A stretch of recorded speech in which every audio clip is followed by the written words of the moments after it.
perkenalkan nama saya Nazwa Zarani Harika, absen 33. Dan saya Fairuz Dalfa Musaki, absen 14. Saya Francis Nurulita.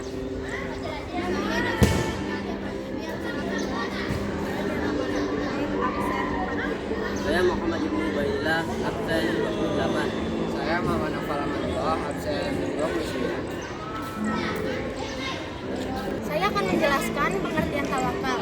Secara bahasa, tawakal berarti menanggungkan sesuatu, mewakilkan atau menyerahkan. Secara istilah, tawakal artinya menyerahkan segala permasalahan kepada Allah Subhanahu wa taala.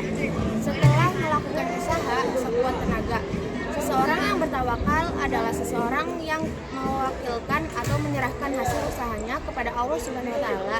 Sifat ini merupakan bentuk kepasrahan kepadanya, sebagian zat yang maha kuasa atas segala sesuatu. Tidak ada rasa sedih dan kecewa atas keputusan yang diberikannya. Membacakan dalil-dalil tentang tawakal terdapat pada surat Al-Anfal ayat 2. A'udzu billahi minasy syaithanir rajim. Bismillahirrahmanirrahim. Innamal mu'minuna alladzina idza dzukirallahu wajilat qulubuhum wa idza tuliyat alaihim ayatuhu zadatuhum imanan wa ala rabbihim yatawakkalun. Artinya, sesungguhnya orang-orang mukmin adalah mereka yang jika disebut nama Allah gemetar hatinya, dan jika dibacakan ayat-ayatnya kepada mereka bertambah kuat imannya, dan hanya kepada Tuhannya mereka bertawakal. KS Surat Al-Anfal ayat 2. Shadaqallahul azim. Sini saya akan membacakan hadis tentang orang yang bertawakal akan mendapat kecukupan.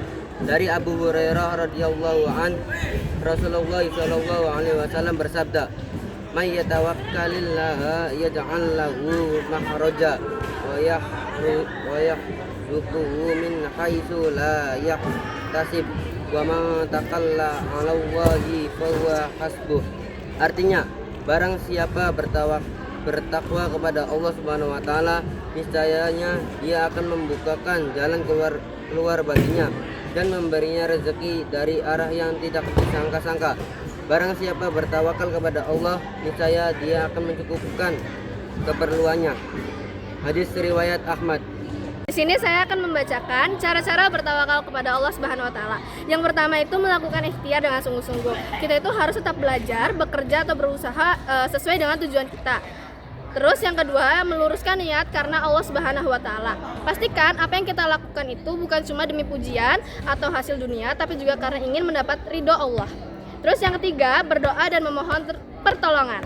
Setelah usaha, minta hasil terbaiknya kepada Allah Subhanahu wa taala. Yang keempat, yakin bahwa Allah memberi yang terbaik. Yang kelima, berserah diri setelah berusaha. Yang keenam, sabar dan tidak mudah putus asa. Dan yang terakhir, bersyukur atas hasil apapun. Di sini saya akan membacakan tentang implementasi dalam kehidupan sehari-hari.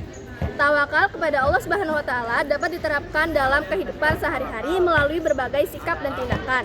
Contohnya dalam belajar. Seorang pelajar tetap belajar dengan sungguh-sungguh mengerjakan tugas dan mempersiapkan diri sebelum ujian. Setelah itu, ia bertawakal kepada Allah dengan berdoa dan menerima hasil ujian dengan ikhlas. Terus ada juga contohnya itu dalam bekerja atau berusaha. Seseorang akan melakukan pekerjaannya dengan maksimal dan jujur. Setelah itu ia menyerahkan hasilnya kepada Allah tanpa rasa cemas berlebihan.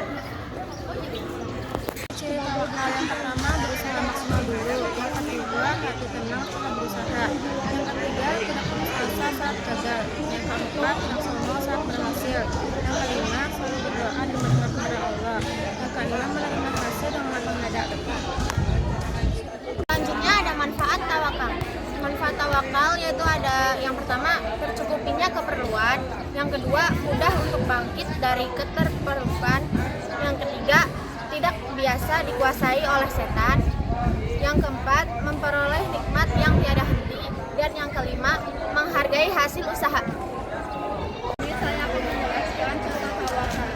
Tawakal dibagi menjadi 5. Yang pertama yaitu berdoa setelah berusaha belajar. 2 yaitu menyerahkan hasil ujian kepada Allah. 3 yaitu ikhlas menerima hasil setelah bekerja keras. 4 yaitu bersalah setelah berobat. 5 yang terakhir yaitu tetap tenang setelah melakukan usaha terbaik.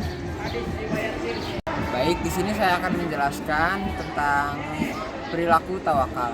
Perilaku tawakal di sini saya akan membawakan 3 contoh. Yang pertama ada bersungguh-sungguh dalam berikhtiar.